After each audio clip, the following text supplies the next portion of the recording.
মৰমৰ ছাত্ৰ ছাত্ৰীসকল পুনতে মোৰ ইউটিউব চেনেল HCD এডুকেয়াৰলৈ সকলোকে স্বাগতম জনাইছোঁ।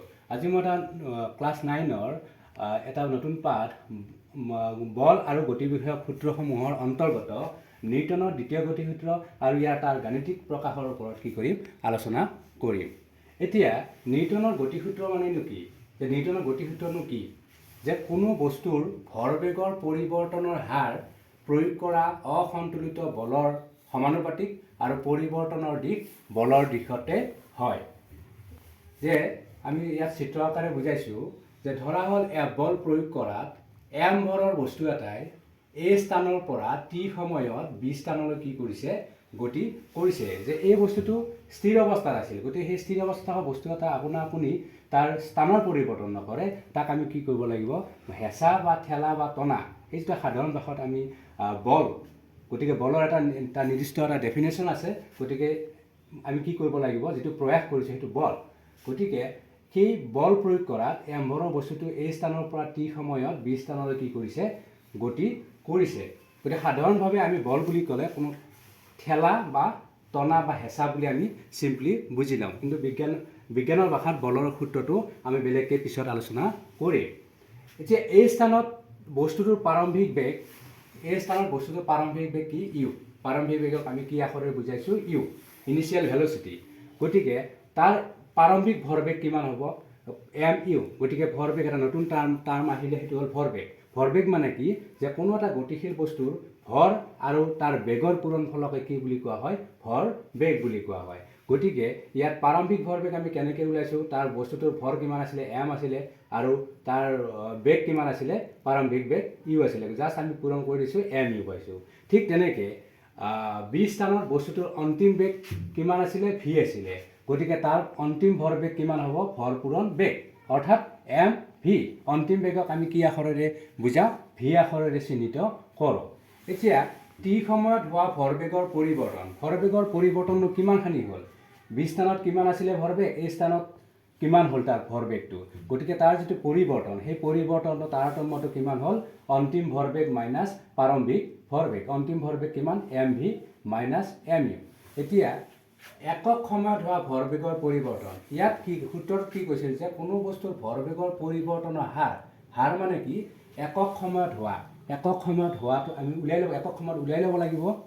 যিহেতু আমি টি সময়ত ভৰবেগৰ পৰিৱৰ্তনটো গম পালোঁ, M V minus M U. গতিকে তাৰ পৰা একক সময়ত হোৱা ভৰবেগৰ পৰিৱৰ্তন তাৰমানে ঐকিক নিয়মত কৰিছোঁ। গতিকে একক সময়ত হোৱা ভৰবেগৰ পৰিৱৰ্তনটোকে কি হ'ব? M V minus M U by টিটো কি আহিব? তলত হৰণ হৈ যাব। ঠিক। এতিয়া এম, ইয়াৰ পৰা আমি লক্ষ্য কৰিলোঁ এম কমন আছে, এমটো আমি কি লৈছোঁ? কমন লৈছোঁ। গতিকে ব্ৰেকেটৰ ভিতৰত কি থাকিলে? ভি মাইনাছ ইউ, তলত কি থাকিলে? বাই কি? টি। আকৌ আমি পুনৰ জানো যিহেতু A is equal to V minus U by T, A মানে কি? ত্বৰণ আছিলে। ত্বৰণ মানে কি? অন্তিম বেগ মাইনাছ প্ৰাৰম্ভিক বেগ বাই সময়। গতিকে ত্বৰণ মানে কি? কেনেকৈ আমি ক'ব পাৰোঁ? যে কোনো এটা গতিশীল বস্তুৰ একক সময়ত হোৱা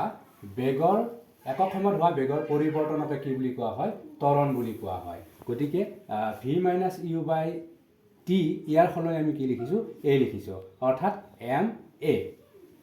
আকৌ আমি নিউটনৰ দ্বিতীয় গতিসূত্ৰ মতে কি পাইছিলোঁ? যে কোনো বস্তুৰ ভৰবেগৰ পৰিৱৰ্তনৰ হাৰ প্ৰয়োগ কৰা অসন্তুলিত বলৰ সমানুপাতিক। গতিকে ভৰবেগৰ পৰিৱৰ্তনৰ হাৰ তাৰমানে একক সময়ত হোৱা ভৰবেগৰ পৰিৱৰ্তন কিমান হৈছিল? এম এ অসন্তুলিত বলৰ সমানুপাতিক। অসন্তুলিত বল কিমান আছে? আমি কিমান? F.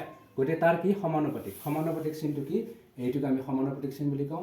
M A is directly proportional to F. This implies আমি এনেকৈ লিখিব পাৰোঁ, F is directly proportional to M এ।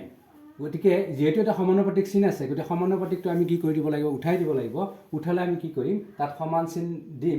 কেনেকৈ দিম? ইয়াত এটা আমি কি ধ্ৰুৱক এটা ইয়াত কি কৰিব লাগিব? ইনভলভ কৰাব লাগিব। গতিকে এফ ইজ ইকুৱেল টু কি হ'ব? K M A. ইয়াত কে এটা কি হয়? সমানুপাতিক ধ্ৰুৱক।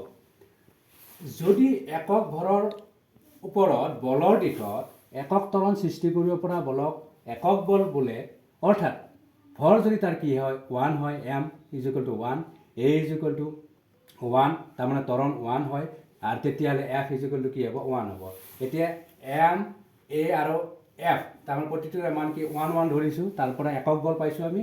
গতিকে এই মানকেইটা আমি ইয়াত বহাই দিলে কি হ'ব f ইজ ইকুৱেল টু কি হ'ব 1 is equal two k into 1 into 1 তাৰমানে k ইজ ইকুৱেল টু কি হ'ল 1 পালোঁ আমি k ৰ মানটো আমি কিমান পালোঁ 1 পালোঁ এতিয়া k ৰ মান ইয়াত সমীকৰণ 1ত আমি যদি বহুৱাই দিওঁ তেতিয়া f ইজ ইকুৱেল টু কি হ'ল k ৰ ভ্যালু আমি 1 পাইছোঁ 1 into ma f is equal two কি হ'ল ma অৰ্থাৎ আমি কি পালোঁ f is equal two ma পালোঁ অৰ্থাৎ প্ৰযুক্ত f মানে কি প্ৰযুক্ত অসমতুল বল সমান m মানে কি ভৰ পূৰণ ইয়াত পূৰণ হৈ আছে a মানে কি ত্বৰণ যে কোনো এটা বস্তুৰ ভৰ আৰু ত্বৰণ যেতিয়া আমি পূৰণ কৰি দিওঁ তেতিয়াহ'লে আমি কি পাম তাৰ বল পাম গতিকে আমি নিউটনৰ দ্বিতীয় গতিসূত্ৰটোৰ কি এই সূত্ৰটো আমি গম পালোঁ আৰু তাৰ গাণিতিক প্ৰকাশটো কি f is equal two ma ইয়াৰ পৰৱৰ্তী ক্লাছত মই ইয়াৰ f is equal two ma ৰ গাণিতিক সমস্যাবিলাক মই লৈ আহিম